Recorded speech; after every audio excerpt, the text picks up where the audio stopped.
Hello and welcome back to the Sentient Sock Puppets. Today, I'm not going to be reviewing a game. Instead, I'm going to review a game console, but it's still sort of a game because it only plays one game. But this is the oldest item I have in my entire game collection and one of my favorites. Now, this console was originally pitched in 1974 and wasn't released until 1975. This was actually made by Atari before they made the 2600, 5200, or 7800. This was, as far as I can tell, Atari's first console. So let's take a closer look at it. That's right, move your Atari 2600 out of the way, because it's time for some Pong. So the basic controls are rather minimalistic. You have the two potentiometers to control the paddles, you have the switch to turn it on and off, and the start button game. That is it. On the back side of the console, you have a door that is very hard to get off. There.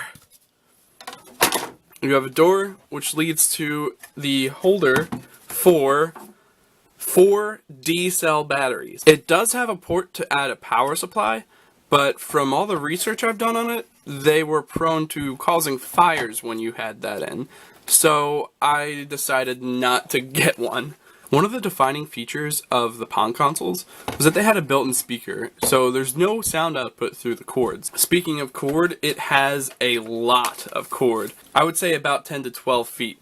And on the end you get one RF out. Now this can make it kind of hard to hook it up to modern televisions, but I found the best way is to use one of these. This basically just takes an RCA jack and turns it into coax, and then through that you can hook it into some TVs or run it through a VCR. But since I am the coolest guy, I'm going to run it through my new Laserdisc player.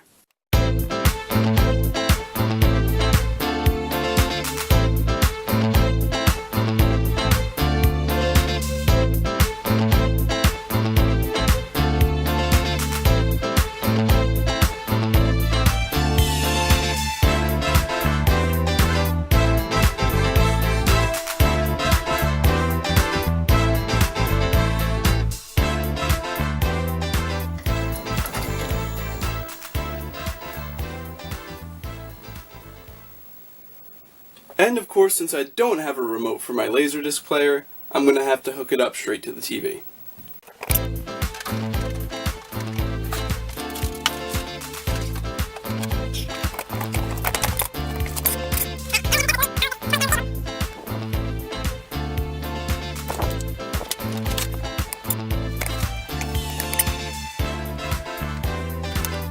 Now, the first thing I always like to notice is how across the screen you have the set colors. Everything that moves there changes colors with the screen, including the ball. You'll see it better explained in a second when you actually see it for yourself. But anyway, let's play. And of course, this had no computer intelligence whatsoever, so you can only play it with 2 players, and since I'm by myself, I get to play Pong alone.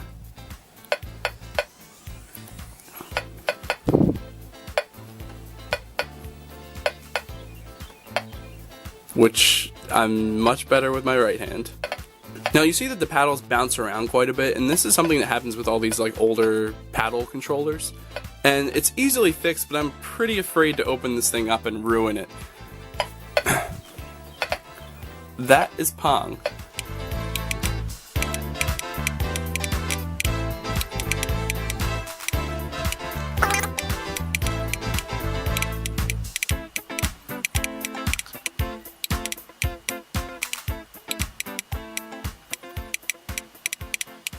So there you have it, 1975's Telegames Pong. If you were interested in getting this, it's actually sort of easy to find on eBay. I got it from a store for about $50, so it's not impossible to get. And while I know it doesn't compare to, the PlayStation 4 or really any game system in current days, it's just a fun little retrospective to kind of learn where gaming started, really. But if you really want to learn about that, you need a Magnavox Odyssey, which I don't have one. And with that, thank you so much for watching this very, very short video. And remember that you can always stay up to date on the Sentient Sock Puppets on Twitter with the link in the description. And remember, if you're tired of learning about video games, you can always go to the Sentient Sock Puppets channel for David's reviews of movies and Major's reviews of cartoons. With that, thank you so much for watching, and I'll see you guys next time.